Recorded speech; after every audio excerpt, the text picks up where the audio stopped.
우리가 살펴봤더라고요.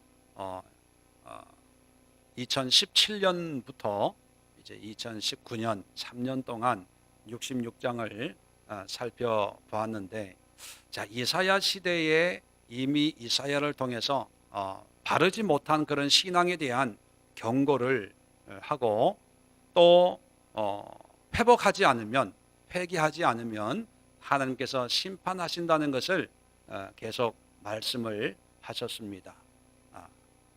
하나님 앞에 돌아오면 지금의 모습이 어떠하든지 간에 놀랍게 회복을 시켜주겠다. 그런 말씀을 우리가 지금까지 3년 동안 살펴보았습니다. 자, 그런데 이 예레미야는요, 이사야의 활동한 지 130년쯤 시간이 흘렀습니다. 130년이 지난 뒤에 똑같이 예루살렘, 유다의 신앙의 모습은 어떠했을까?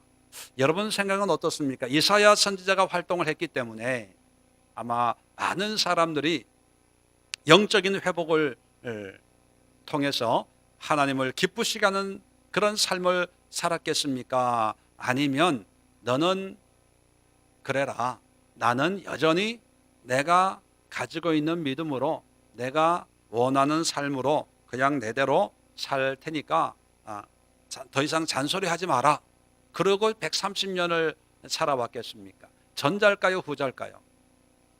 어떻게 그렇게 잘 아세요? 벌써 읽어보셨어요? 자, 이제 매주마다 한 번씩 한 장을 통해서 살펴볼 텐데, 과연 하나님께서 그렇게 강력한 메시지를 하나님의 종 이사야를 통해서 말씀을 선포했는데, 거기에 대한 반응이 어땠을까 궁금하지 않습니까? 오늘 이사야를 이어서 성경은 예레미야를 우리에게 알려주고 있습니다. 자, 예레미야서의 배경적인 것을 몇 가지로 한번 오늘 본문을 통해서 살펴보려고 합니다. 베냐민 땅 아나돗의 제사장 중 hil기야의 아들 예레미야의 말이라. 자, 예레미야라고 하는 사람이 등장을 하는데, 이 예레미야는 아나돗의 제사장들 중 한 사람입니다. 다시 말하면 예레미야는 제사장 레위 지파에 속한 사람이라는 것을 알 수가 있죠.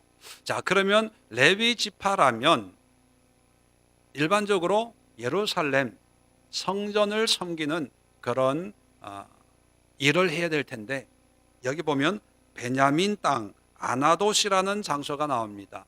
이 아나돗이 어떤 곳이냐 하면 역대상 6장 60절에 보면 베냐민 지파에 이 아나돗이라고 하는 그런 땅이 속해 있는데, 이 베냐민 땅 가운데 이 아나돗을 레위 지파에게 줍니다. 각 12지파 레위 지파가 예루살렘 성전에만 있는 것이 아니고 각 지파에 흩어져 가지고 그들을 신앙적으로 양육하기 위해서 아무 기업이 없는 이 레위 지파 사람들에게 한 성을, 정해진 성을 제비 뽑아 가지고 다 주게 됩니다. 그럴 때 이 아나돗이 바로 베냐민 지파에 거하게 될 레위 사람들이 머무는 그런 곳이지요. 자, 그러다가 이 아나돗이 성경의 특별한 장소로 등장하게 된 계기가 뭐냐면, 솔로몬이 왕이 되었을 때 이제 형제들하고 왕이 쟁탈전을 벌입니다. 자, 그때 다윗의 아내 중에 하나였던 핫깃이라고 하는 여인의 아들 아도니아가 반란을 일으켰어요. 그래서 솔로몬을 밀어내고 자기가 이제 다윗을 이어서 이스라엘의 왕이 되려고 그렇게 반란을 일으켰습니다. 자, 그때 핫깃을 도와가지고 반란에 동참한 제사장이 아비아달이라고 하는 제사장이 있었어요.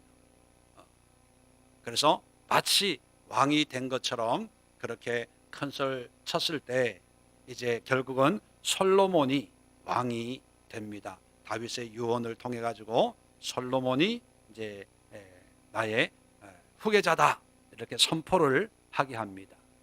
자, 그래서 아비아달을 이제 죽이죠. 그리고 거기에 속했던 아도니아를 죽이고 제사장은 살려줍니다. 왜? 하나님의 종이기 때문에 함부로 죽일 수 없어서 추방을 해요. 추방을 하는데 어디로 추방하냐 하면 베냐민 땅 아나돗으로 추방을 해버립니다. 왕상 2장 26절에 이런 말씀이 있습니다. 왕이 솔로몬을 얘기합니다. 제사장 아비아달에게 이르되 내 고향 아나돗으로 가라. 너는 마땅히 죽을 자이로되 내가 내 아버지 다윗 앞에서 주 여호와의 궤를 메었고 또 내 아버지가 모든 환난을 받을 때에 너도 환난을 받았은즉 내가 오늘 너를 죽이지 아니하노라. 자, 아나돗으로 추방을 해버립니다. 그리고 이 아비아달의 후손이 누구냐? 바로 hil기야하고 예레미야라는 거예요. 그러면 제사장이지만 그러나 주류의 제사장이 아니라 한때 반역을 했던 비주류의 제사장으로서 예루살렘 중앙에서 활동했던 제사장이 아니라 한 지파의 제사장 역할을 하는 그런 어떻게 보면 좀 기울어진 가문, 몰락하는 가문의 사람이었다는 것입니다. 자, 그런 예레미야가 이제 활동을 언제부터 했냐 하면 2절에 보니까 아몬의 아들 유다왕 요시야가 다스린 지 13년에 여호와의 말씀이 예레미야에게 임하였다. 자, 예레미야가 활동을 하기 시작한 해가 요시야 13년이라는 것입니다. 그러면 이 요시야 왕은 어떤 왕이냐? 역대하 34장을 한번 찾아봅시다. 역대하. 자, 이 시대적인 배경을 좀 이해를 해야 이 말씀을 그 시대적으로 공감을 하면서 이해할 수가 있게 되기 때문입니다. 자, 34장을 보면 1절에 요시야가 왕위에 오를 때에 나이가 8세라. 몇 살이라고요? 8세. 여러분 상상이 됩니까? 한 나라의 왕을 세우는데 8살짜리를 왕을 세워요. 그러면 뭐 상황을 다 찾아보지 않아도 당시의 유다의 형편이 평온할 때일까요? 아니면 먹구름 속에 한 치 앞도 내다볼 수 없는 그런 어둠 속에 있는 그런 형국이었을까요? 네, 어두웠겠죠. 아니, 어느 나라가 8살짜리를 왕을 세웁니까? 말이 안 되는 거거든요. 그건 뭐냐 하면 하나님 앞에 심판을 받고 그 심판의 모양이 뭐냐 하면 암살하고 죽고 죽이고 도망가고 피하고 뭐 이런 형국이라는 거죠. 자, 요시야가 8살에 왕이 되어가지고 31년을 다스렸습니다. 자, 2절에 보면 여호와 보시기에 정직하게 행하여 그의 조상 다윗의 길로 걸으며 좌우로 치우치지 아니하고. 자, 많은 왕들이 하나님을 떠난 그런 왕들이 많았지만 이 요시야는 정말 하나님의 은혜로 어려운 형국의 왕이 됐는데 정말 바른 그런 믿음과 신앙으로 하나님의 말씀으로 이 나라를 통치하는 그런 선한 왕이었습니다. 자, 그래서 3절에 보면 아직도 어렸을 때 곧 왕위에 있은 지 8년에 8년이면 몇 살일까요? 16살 청소년기에 자, 그의 조상 다윗의 하나님을 비로소 찾고. 자, 16 청소년기에 하나님의 은혜를 경험하는 거예요. 주일학교 고등부에서 은혜를 경험하고, 자, 그 다음부터 계속해서 유다와 예루살렘을 비로소 정결하게 하여.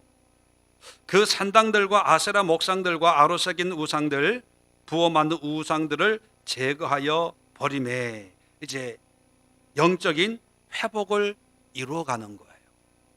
우상을 다, 산당을 다 제거하고 정말 다윗 시대의 그런 모습으로 회복하려고 열심히 노력하고 있는 겁니다. 자, 8절 보십시오. 8절에 요시야가 왕위에 있은 지 18째 해에 18년에 그 땅의 성전을 정결하게 하기를 마치고 그의 하나님 여호와의 전을 수리하려 하여 아살랴의 아들 사반과 시장 마아세야와 서기관 요아하스의 아들 요아를 보낸지라 하면서 이제 무너진 성전을 재건을 해요. 재건을 하다가 거기 율법책을 발견합니다. 그 율법책을 읽으면서 마음을 찢고 회개하는 거예요.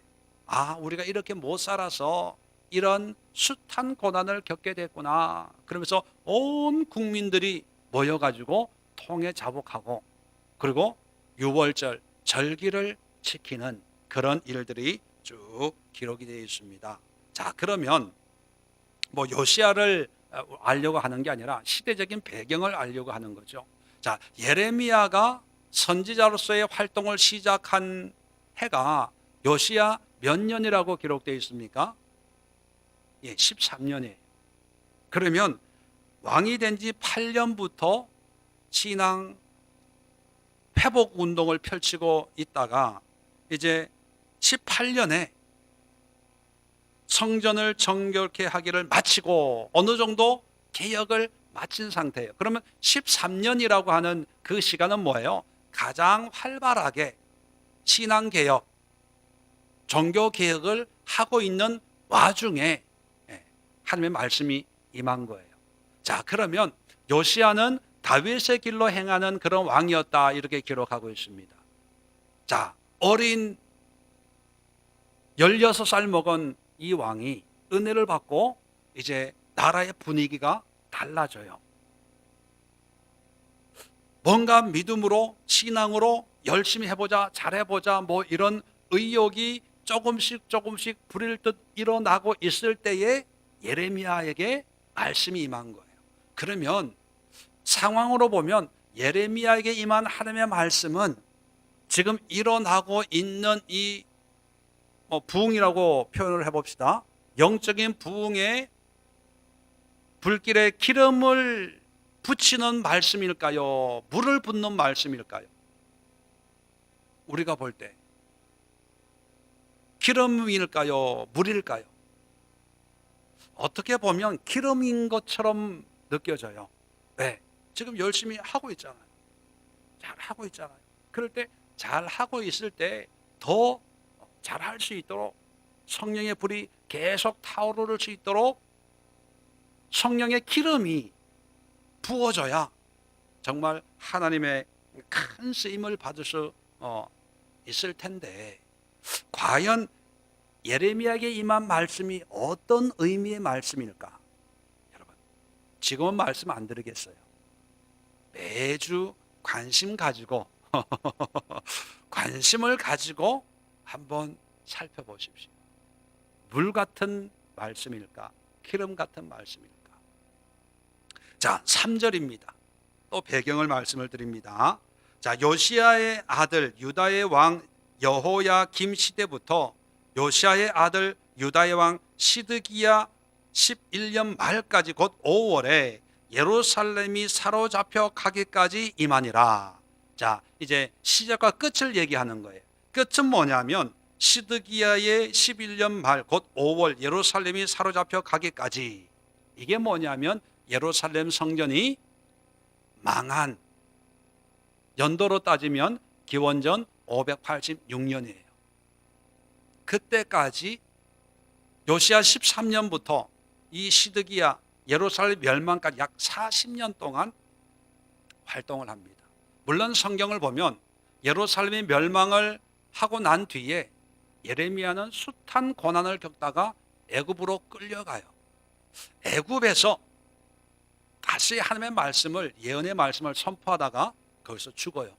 그래서 활동 기간은 기간은 40년보다 좀 더 긴 시간 동안 활동을 했습니다. 그런데 오늘 이 성경에서는 예루살렘의 멸망이 하나님의 심판의 완성적인 의미를 가지고 있기 때문에 하나님의 심판을 끝으로 예레미야의 말씀이 성취되었다, 하나님의 말씀이 이루어졌다는 것을 강조하기 위해서 예루살렘의 멸망까지 말씀이 임했다, 이렇게 표현하고 있는 것입니다. 자, 그런데 또 하나 인물이 나온 김에 여호야김, 시드기야, 그냥 예루살렘이 멸망하기까지 이렇게 표현하면 되지 왜 왕의 두 사람의 왕의 이름을 얘기할까? 사실 예레미야가 40년 동안 활동을 할 때 유다에는요 5 왕이 있었어요. 오늘날처럼 투표로 임기제로 5년마다 한 번씩, 5년입니까 대통령 임기가? 5년마다 뽑는 그런 시대면 5명이 될 수도 있고 10명이 될 수도 있겠지만, 근데 당신은 투표하는 때가 아니지 않습니까? 그런데 한 사람의 사역 기간 동안 왕이 5번 바뀌어요. 근데 그 왕이, 요시야 왕은 어떻게 죽냐면 애굽하고 전쟁하다가 무깃도라는 곳에서 전사를 합니다. 그 아들을 왕을 세웠는데 애굽이 그 아들 요시야의 왕 여호 아하스라는 왕을 그냥 볼모로 데리고 갑니다. 그리고 여기에 나오는 여호야김이라는 이 왕도요 바벨론이 이제 그 중동의 패권을 잡고 예루살렘에 쳐들어와 가지고 처음으로 이 여호야김을 1차로 포로로 끌고 가요. 그때 끌려간 사람 중에 유명한 사람이 다니엘입니다. 그리고 그 뒤에 오늘 성경에는 안 나오지만 또 그 뒤에 2차로 끌려가고요, 시드기야는 3차로 두 눈을 뽑아가지고 바벨론으로 끌려가는 그런 비참함을 경험한 그런 왕입니다. 그렇게 보면 여기에 등장하는 요시야, 여호야김, 시드기야 다 편안하게 죽지를 못한 사람, 전쟁에서 전사하고 또 포로로 끌려가고 짐승처럼 두 눈이 뽑히고. 자, 이런 배경을 얘기하는 이유가 뭡니까? 예루살렘이나 유다나 그리고 예레미야가 활동했던 그 시대는 정말로 어렵고 힘든 그런 환난 속에 사역을 했다는 것입니다. 자, 그래서 이 예레미야를 통해서 우리에게 말씀하시려고 하는 핵심이 뭐냐면 적어도 3가지인데, 물론 이것만이 아니고 성경을 보면서 우리가 찾아보겠지만 서론적으로 우리가 관심을 가지고 예레미야를 살펴봐야 될 그 큰 주제 또는 그림은 뭐냐면, 첫 번째가 진정한 회복은 무엇일까 하는 거예요. 우리는 아까도 말씀드렸지만 뭔가 좀 좋아지면 하나님께서 축복하시는 거야, 또 하나님이 기뻐하시는 거야, 하나님이 원하셨던 거야, 그러면서 어떤 좋은 것들이 더 좋아지는 것이 축복이고 회복이라고 생각을 합니다. 그래서 아까처럼 요시야가 종교 개혁을 할 때 하나님은 이것이 더욱 활활 타오를 수 있도록 성령의 기름 부음을 통해서 더 활성화가 되도록 하는 것이, 이것이 축복이 아닐까라고 생각을 하겠죠, 일반적으로. 그런데 예레미야를 보면요, 그게 아니에요. 멀리 갈 필요 없이 10절 한번 볼까요? 1장 10절에 하나님의 말씀입니다. 하나님의 말씀. 9절부터 봅시다. 여호와께서 그의 손을 내밀어 내 입에 대시며 여호와께서 내게 이르시되 보라, 내가 내 말을 내 입에 두었노라. 뭡니까? 이제 취임식 같은 거예요. 선지자로 취임식 하는데 말씀의 권능을, 권세를 주는 거예요. 자, 그러면서 10절에 보라, 내가 오늘 너를 여러 나라와 여러 왕국 위에 세워, 임명하는 거죠. 내가 그것들을 뽑고 파괴하며 파멸하고 넘어뜨리며 건설하고 심게 하였느니라 하시니라. 이것만 보더라도 예레미야의 사명이 뭡니까? 세우는 거예요? 파멸시키는 거예요? 네. 물론 세우지만 세우기 전에 파멸시키는 거예요. 뽑고 파괴하고 파멸하고 넘어뜨리며 하나님의 심판하는 거예요. 그리고 나서 건설하고 심게 하였느니라.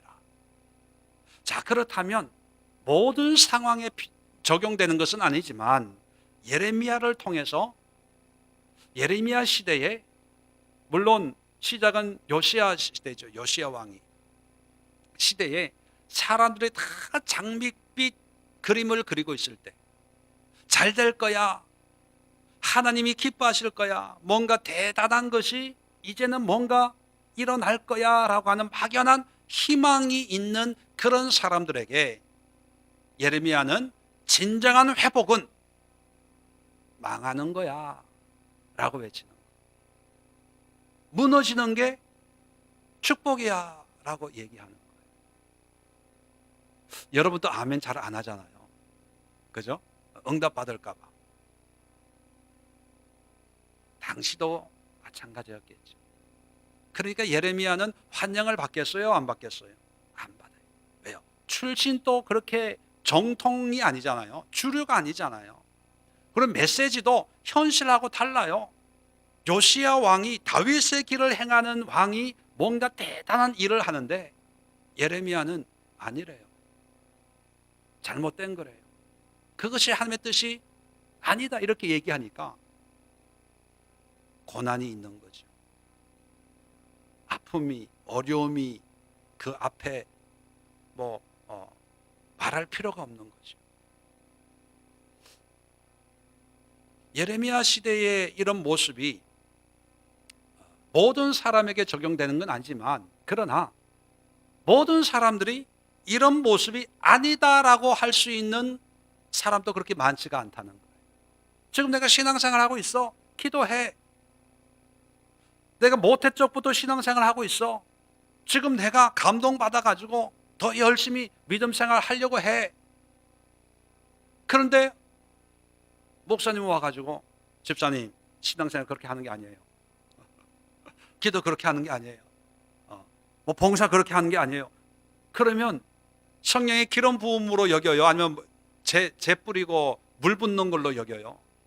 그럼 시험대로 나가는 거예요. 내 마음도 모르고 목사님 그런 얘기만 한다고 환영을 안 받아요. 그런데 왜 하나님이 그 사람에게, 유다에게 망하는 것이 회복일까? 왜 파멸이, 뽑고 파괴하고 파멸하고 넘어뜨리는 것이, 그것이 은혜요 축복이라고 말씀하실까? 그걸 깨달아야 되는 거예요. 그걸 깨닫고자 한다면 금요일 빠지시면 안 돼요. 자, 또 두 번째, 이 예레미야를 우리가 시작하면서 큰 주제, 그림을, 진정한 신앙은 그럼 뭐냐는 거예요. 지금 요시야는 예루살렘의 회복을 위해서 성전을 청결하고, 성전을 이제 많은 돈을 가지고 이제 성전을 보수를 하는 거예요. 그런데 예레미야는 아니라는 거죠. 이게 무너져야 된다, 깨떨어져야 된다, 그렇게 얘기를 하는 거예요. 그러면 하나님이 원하는 진정한 신앙은 뭘까? 결론을 먼저 말씀을 드리겠습니다. 예레미야를 통해서 하나님이 깨뜨리시고 또 하나님이 심판하는 이유가 뭐냐면 믿음이 너무 좋기 때문에.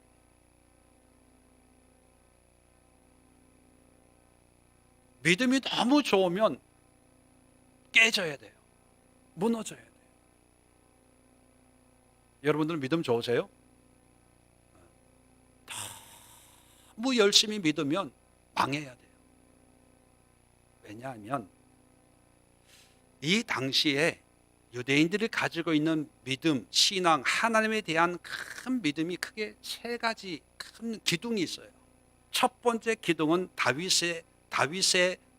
언약이라고 하는, 다윗의 대는 영원하다. 그러니까 남쪽 유다는, 북쪽은 다윗과 관계 없거든요. 남쪽은 다윗의 후손들이 왕위를 가지고 있잖아요. 그러니까 북이스라엘은 망하는 건 당연한 거야. 그런데 우리 남쪽 유다는 절대로 안 망해. 왜? 다윗의 언약이 있기 때문에 그렇게 믿어요. 두 번째는 예루살렘이에요. 다른 세상은 다 망해도 예루살렘은 하나님이 끝까지 지켜. 왜? 하나님이 택한 곳이니까, 거룩한 곳이니까. 이 예루살렘만큼은 결코 뺏길 수가 없어. 지금까지 한 번도 예루살렘이 외적으로부터 공격을 받아서 뺏긴 적이 없거든요. 봐, 하나님이 지켜주시잖아. 굳게 믿어요. 세 번째 기둥이 뭐냐면 성전이에요. 하나님의 집이기 때문에 이 성전이 우리를 지켜줄 거야. 우주 만물을 창조하시는, 그리고 운행을 주관하시는 하나님이 계신 곳이니까 이 성전만 든든히 세워져 있다면 하나님은 우리를 지켜주셔. 그런 믿음이 너무 강한 거예요. 그런 상황에서 예레미야가 아니야, 바벨론 북방 민족에 의해서 우리는 포로로 끌려갈 거야 라고 하니까 사람들의 반응이 뭐였어요? 비웃는 거예요. 헛소리 한다고 뺨을 때리고요, 감옥에 쳐넣고요, 조롱하고 웃었어요. 왜요? 세 가지 믿음의 확신이 있기 때문에 우리는 안 망해. 도망갈 필요가 없어. 전쟁이 나도 하나님이 지켜줄 거야. 왜? 하나님의 도시니까. 하나님의 집이 이 땅에 있는데 세상에 우상을 섬기는 그런 이방 민족들이 아무리 우리를 호시탐탐 노려도 하나님이 우리를 지켜줄 거야. 그거였어요. 여기에 너무 믿음이 좋은 거예요. 그래서 하나님이 이 믿음을 깨뜨리지 않으면 안 됐던 거예요. 왜 깨뜨려야 될까요? 믿음의 대상이 누구여야 됩니까? 하나님이어야 돼요. 하나님이어야 되는데 하나님과는 상관하지 않고 그냥 하나님이 주신 그 말씀, 또 어떤 단편적인 확신, 눈에 보이는 뭔가, 그거를 믿는 거예요. 그러니까 너무 믿음이 좋아서 망한 거예요. 믿음의 대상은 항상 누구가 돼야 돼요? 하나님이 돼야 돼요. 하나님. 정말 믿음이 좋다라고 하는 것은 교회 열심히 봉사하고요, 11조 1,000만 원 몇 억씩 갖다 바치고 장로 권사 직분되고 목사되고 큰 교회를 목회하고, 이것이 믿음의 척도가 절대로 아니에요. 사람 사이에서는 이게 인정받을지는 몰라요. 그런데 하나님 입장에서는요, 그 모든 것이 아니라 하나님은 오직 하나님 자기 자신이 모든 것의 목적과 목표와 의미가 되길 바라요. 그래서 하나님 외에는 모든 것을 버리고 아무것도 아닌 것처럼 사는 그런 삶을 원해요. 자, 그런데 사람들은 처음에는 믿음으로 시작했어요. 하나님을 믿어요. 그런데 부자가 된 거예요. 그러면서 간증도 해요. 하나님을 믿었더니만 하나님께서 이렇게 축복을 하셨습니다. 하나님의 기업을 세웠습니다. 간증을 해요. 자, 그런데 점점 시간이 가면서 하나님은 그냥 익숙한 하나님. 근데 사업장은 현실이잖아요. 사업을 더 키우고 싶고 사업장을 위해서 더 노력하고 수고하고, 그러다가 자기도 모르게 사업장을 붙잡아요. 왜요? 하나님이 축복하셨다는 거예요. 하나님이 주신 거라는 거예요. 예, 맞아요. 하나님이 주셨어요. 그런데 여러분, 믿음의 대상은 하나님의 주신 것을 끝까지 붙잡는 것이 믿음이 아니고, 주시는 하나님을 끝까지 붙잡는 거예요. 이번 주일도 말씀드리겠지만 아브라함의 믿음이 인정받은 것이 모리아산이거든요. 모리아산에 이삭을 바칠 때 이삭은 약속의 자녀예요. 그 이삭을 통해서 바다의 모래알 같은 하늘의 별과 같은 그런 자손을 준다고 약속한 아들이거든요. 그런데 그 아들을 번제로 바치라고 할 때 바쳤어요. 왜요? 아브라함의 믿음의 대상은 아들이 아니었어요. 하나님이었어요. 그럴 때 이제야 비로소 네가 나를 경외하는 줄 알겠다. 자, 우리의 믿음의 대상이 뭐냐 하는 것을 여러분 살펴봐야 돼요. 그런데 그 믿음의 대상 때문에 정녕 하나님과의 관계가 막혀 있다. 그럴 때 그 믿음의 대상, 그것이 뭐든지 간에 그것은 하나님 앞에서 어떻게 돼야 될까요? 뽑히고 무너지고 파멸하고 없어져요. 목회자들에게, 담임 목회를 하는 목회자들에게 교회가 우상이라고 생각하지는 않겠죠. 그죠? 뭔가 내가 끝까지 붙잡아야 될 거라고 생각하는 순간 그 교회는 망해야 돼요. 깨져야 돼요. 그래야 하나님을 다시 찾을 수가 있는 거예요. 근데 여러분 걱정하지 마세요. 그럼 다 망하고 깨져야 하나님을 찾냐? 그게 아니고 하나님이 주신 그런 은혜를 은혜로 여기면서 끊임없이 하나님에 집중하기만 하면 돼요. 부자가 돼도 큰 교회 목회를 하게 돼도 또 하나님의 은혜를 소중하게 감사함으로 받아요.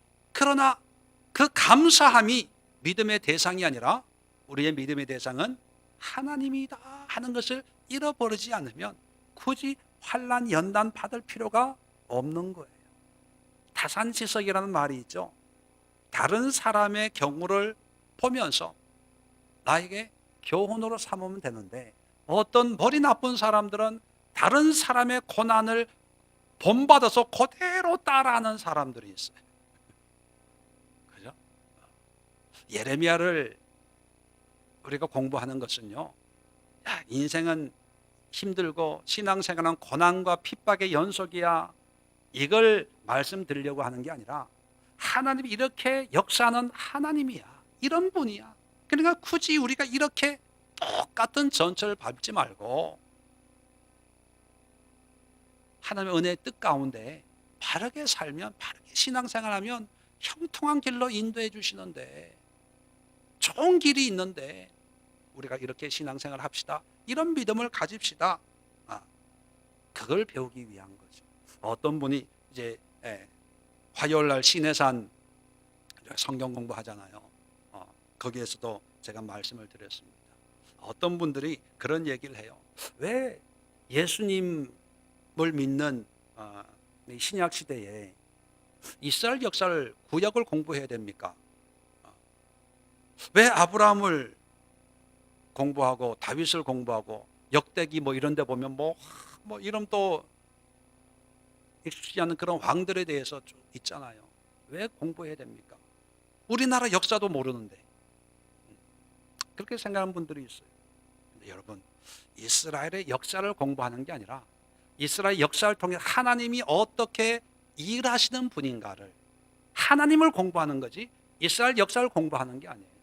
아브라함을 공부하는 게 아니라 아브라함을 통해서 하나님이 어떻게 역사하셨고 아브라함이 어떻게 살아갔더니만 하나님이 기뻐하셨고 그걸 통해서 이런 하나님이구나. 그러면 2019년의 삶을 사는 나의 환경에서 이렇게 생활하면 하나님이 기뻐하시겠구나. 그걸 알기 위함이에요. 왜 할 일 없이 남의 나라 역사를 공부합니까? 역사를 통해서 일하셨던 하나님의 흔적들이 남아있으니까 그 흔적을 공부해야 하나님이 어떻게 일하시고 어떤 걸 좋아하시고 어떤 걸 미워하시고 어떨 때 복 주시고 어떨 때 심판하시고 그걸 알 수가 있지 않겠습니까? 믿음이란, 진정한 믿음이란 예레미야를 통해서 내가 믿고 싶은 것, 눈에 보이는 걸 끝까지 붙잡는 믿음이 아니고 오히려 그 믿음 때문에 망하는 거예요. 오늘날 또 이런 믿음을 가지고 있는 분들이 있을까요, 없을까요? 뭐 여론조사는 안 해보고 인터뷰는 안 해봤지만 굉장히 많아요. 목회자들부터 목사부터 이것만큼은 내 사명인데, 내가 받은 은사인데, 능력인데. 여러분, 하나님 앞에서는요, 내 은사, 내 능력, 축복, 이거 다 없어져야 돼요. 왜요? 우리는 미련이 있는, 뭔가 하나 잡으려고 하는 그런 속성이 있기 때문에 하나님을 붙잡으려면 아무것도 없어야 돼요. 뭔가 있으면 그걸 빌미로 삼아가지고, 뭔가 비벼가지고, 뭔가 꼬투리 하나 잡아가지고 지푸라기처럼 잡고 만족하려고 하는 그런 속성이 있거든요. 자식도 내려놔야 되고, 세상 다 내려놓을 때 하나님이 나의 하나님이 되고, 나의 하나님이 될 때 비로소 가정이, 자녀가, 세상의 일터와 사업장이 진짜 내 거가 되는 거예요. 자, 마지막으로, 그렇다면 진정한 신앙인은 어떤 모습이냐? 신앙인은, 물론 예레미야에서 얘기하는 신앙인, 신앙의 모습이 모든 시대에 통용되는 그런 모습은 아닐 수 있습니다. 그런데 예레미야를 통해서 우리에게 말씀하시는 거죠.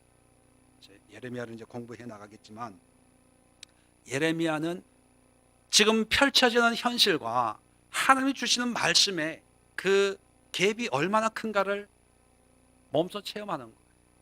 나중에는요, 자기 고향 아나도 사람들한테 버림을 받아요. 매를 맞아요. 쫓겨나요. 예수님이 고향에 배척당하는 것처럼 고향에서 배척당할 정도로 극심한 고통과 아픔과. 그래서 예레미야의 별명이 있지 않습니까? 눈물의 선지자. 예레미야 애가까지 있어요. 애가 눈물로 조국의 현실을 보면서, 아픔을 보면서, 이런 걸 보면서 정말 우리 시대의 참된 믿음의 삶이란 뭐냐? 내 문제 가지고 씨름하는 것이 아니라 이 시대를 보고 이 시대를 애통할 수 있는 그런 신앙인이 되어야 된다. 나만 잘 믿고 나만 구원받고 축복받고 살면 되지 뭐. 왜 남들 신경 써? 그렇게 보통 생각하잖아요. 물론 현대 사회는 더더욱 그렇겠죠. 근데 예레미야는 다른 사람들이 다 가는 길을 가지 않고 혼자 하나님의 말씀, 남들은 좋다고 하는데 하나님의 말씀을 그대로 선포하는 거예요. 망해야 돼. 우리는 망할 거야. 포로로 끌려갈 거야. 다, 이 집도 다 없어질 거야. 한 군데면 7장을 한번 찾아봅시다. 막 성전을 막 세우고 있는데 4절, 7장 4절에 보면, 너희는 이것이 여호와의 성전이라, 여호와의 성전이라, 여호와의 성전이라 하는 거짓말을 믿지 말라. 지금 왕은 성전을 세우겠다고 난리치고 있는 거예요. 야, 율법책을 통해서 은혜 받고 통해 자복하고 있어요. 그러니까 성전을 더 아름답게 꾸미려고 하겠죠. 그런데 예레미야는 하나님의 성전 이런 거짓말을 믿지 말라는, 이거 요시야가 들었으면 이거 당장 이게 신성 모독에다가 역적 모의에다가 아마 감옥에 갈 거예요. 그러면서 6절 보세요. 5절 보세요. 너희가 만일 길과 행위를 참으로 바르게 하여 이웃들 사이에 정의를 행하며 이방인과 고아와 과부를 압제하지 아니하며 무죄한 자의 피를 이곳에 흘리지 아니하며 다른 신들을 뒤를 따라 화를 저체하지 아니하면 내가 너희를 이곳에 살게 하리니 곧 너희 조상에게 영원 무궁토로 준 땅이니라. 뭡니까? 한마디로 얘기하면 이사야의 주제 뭐였어요? 공의와 정의. 성전 한다고 성전 재건하고 건축하고 하지 말고 하나님의 공의와 정의를 행하기만 하면 이 땅에 영원히 산다는 거예요. 그런데 반대로 보면 성전 건축을 하기 때문에 쫓겨난다는 거예요. 포로로 끌려간다는 거예요. 여러분, 지금까지 우리가 알고 있는 내용과 정반대 아니에요. 우리는 성전을 지으면 복 받는다고 생각했어요. 하나님 앞에 엄청 많이 갖다 바치면 축복 받는다고 생각했어요. 근데 예레미야는 거꾸로. 왜요? 예레미야는 시대를 보는 게 아니라, 환경을 보는 게 아니라 하나님의 말씀을 따르고 그 말씀대로 선포하는. 근데 그 말씀이 어떤 개개인을 향한 말씀이 아니라 이 시대와 이 사라와 이 사회와 이 나라를 향한 그런 안타까운 마음으로, 남들은 다 세상 길을 쫓고 성전 건축에 작정하고 헌금하고 뭐 하고 있는데 혼자 돌맞을 짓을 하는 거죠. 하지마. 차라리 고아와 가부를 그 돈으로 섬기는 게 더 복되고 이 땅에서 안 망하고 이 땅에서 대대로 살 수 있는 길은 그거야. 여러분, 현실적으로 우리 예수에게 건축을 해요. 건축 작정을 합시다 하는데 원집사님이 하면 안 돼요. 망하는 거예요. 차라리 그 건축 헌금한 돈 가지고 저기 스리랑카 지금 폭탄 테러에 무너진 교회를 건축해야 됩니다. 그러면 담임 목사 기분 좋아요, 안 좋아요? 네. 일반적으로 당장 못 나오게 할 거예요. 어떤 마음으로 신앙생활을 해야 되는지 좀 느낌이 오세요? 우리는 좋은 게 좋다는 그런 생각을 가지고 있어요. 굳이 내가 내까지 나서서, 물론 그 생각이 반드시 성경적이다 이런 건 아니겠지만, 중요한 것은 나를 보지 말고 넓은 눈으로 세상을 봐야 된다는 거예요. 저도 예레미야를 준비하면서 많이 찔렸어요. 뜨끔뜨끔해요. 저도 형편이나 상황이 큰 교회가 아니니까, 우리 교회, 우리 성도님들 재정이 없으면 빚이 있잖아요. 돈도 없는데 연말에 좀 모아가지고 이렇게 빚이나 좀 갚고, 그런 생각을 가지고 있는데 예레미야를 읽으면서 이래서 되겠나 이런 생각을 가져요. 결론적으로 말씀을 드리면 이 예레미야서는요, 앞으로 여러분들을 엄청 찌를 거예요. 각오를 하셔야 돼요. 근데 그 찔림이 그냥 힘들다, 어렵다 이런 차원이 아니라 뭔가 새로운 방향, 새로운 모습, 지금까지 우리가 생각하지 못했던 그런 하나님의 뜻과 섭리에 대한 그런 어떤 좀 불편함, 이런 것을 내가 모르고 신앙생활했다 라고 하는 어떤 내 신앙에 대한 부족함, 이런 거에 대한 찔림일 거예요. 그리고 요즘 세상의 축복, 성공, 은혜, 편안함 이런 것이 전염병처럼 이렇게 퍼져 있는 그런 시대 아닙니까? 조금 불편한 걸 못 참잖아요. 어려운 거를 용납하지 않잖아요. 믿는 이유가 뭡니까? 나은 삶을 살기 위해서. 그런데 그런 생각들을 뿌리채 뒤흔드는 그런 내용. 물론 모든 환경이 다 고난 가운데 있어야 된다 그런 얘기는 아닙니다. 기준이 뭐냐면 하나님의 뜻에서 벗어난 삶은 하나님께서 회복시키기 위해서 반드시 고난과 환난을 주실 수밖에 없다는 거예요. 왜요? 그래야 우리가 깨달으니까. 보세요. 이사야를 통해서 말씀하셨는데 130년 동안 달라진 게 하나도 없어요. 왜? 하나님이 고난을 안 줬거든. 말씀만 줬거든요. 그런데 안 달라져요. 그래서 예레미야를 통해서 고난을 주는 거예요. 근데 이 예레미야는 그 고난 속에 함께 아파해요. 말씀만 하고 요나처럼 저기 멀리 앉아가지고 어떻게 되나 보자 지켜보는 사람이 아니라, 예레미야는요 그 하나님의 심판에 자기도 휩쓸려서 같이 아파하고 같이 힘들어하고 같이 괴로워해요.